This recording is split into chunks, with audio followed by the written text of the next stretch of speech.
रहा update news. कर्जमाफी घेऊनच नागपूरहून वापस येणार बच्चूभाऊ कडू।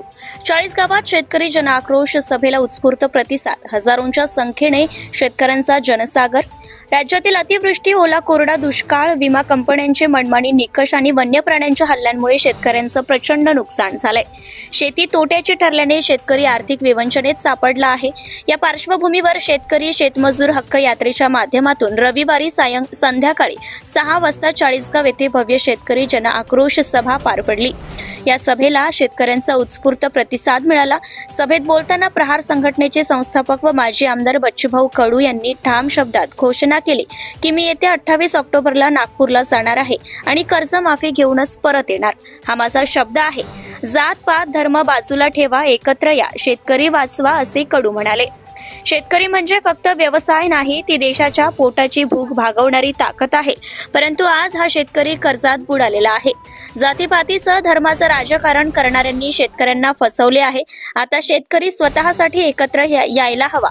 जात धर्म किंवा पक्ष न पाहता फक्त शेतकरी या नावाखाली एकत्र या, तरच न्याय मिळेल आणि शेतकरी टिकेल, असं त्यांनी पुढे सांगितले। ते म्हणाले, राज्यातील अनेक शेतकरी नैसर्गिक आपत्तीने उद्ध्वस्त झाले आहेत, परंतु सरकारला शेतकऱ्यांची चिंता नाही। कृषी विम्याचे निकष बदलले, परंतु शेतकऱ्याला नुकसान भरपाई मिळत नाही। शेतकरी जगतो की मरतो हे विचारण्यास कोणी तयार नाही। शेतकरी पेटला तर सरकारला झुकावे लागेल, बच्चूभाऊ कडू म्हणाले। सरकारकडे शेतकऱ्यांसाठी पैसे नाहीत, परंतु धार्मिक प्रकल्पांसाठी कोट्यवधी आहेत। हे अन्यायकारक आहे। पंजाबच्या शेतकऱ्यांसमोर पंतप्रधान झुकले, मग महाराष्ट्राच्या शेतकऱ्यांसमोर का नाही?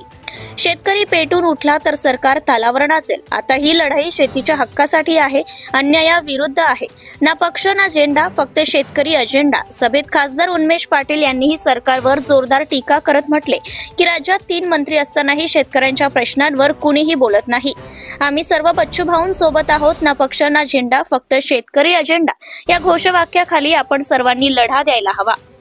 28 ऑक्टोबरला नागपूरच्या बालेकिल्ल्यावर चला। सभेच्या शेवटी बच्चूभाऊंनी सर्व शेतकऱ्यांना आवाहन केले की शेतकरी कर्जमाफी, पिकाला हमी भाव आणि शेतीमालाला योग्य दर या मागण्यांसाठी येत्या 28 ऑक्टोबर रोजी नागपूरच्या बालेकिल्ल्यावर लाखोंच्या संख्येने दाखल व्हा।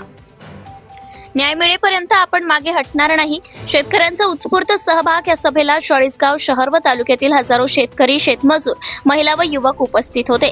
व्यासपीठावर माजी खासदार उन्मेष पाटील, डॉक्टर अविनाश पोळ, शेती तज्ञ प्राध्यापक तुषार निकम, राजेंद्र पाटील, किसनराव जोरवेकर, महेंद्र पाटील, शेतकरी संघटनेचे संदीप पाटील, जिल्हा दूध फेडरेशनचे संचालक प्रमोद पाटील आदी मान्यवर उपस्थित होते। कार्यक्रमाचं सूत्रसंचालन दिनेश बोरसे यांनी केले। Bureau report Murad Patel. Subscribe now and press the bell icon.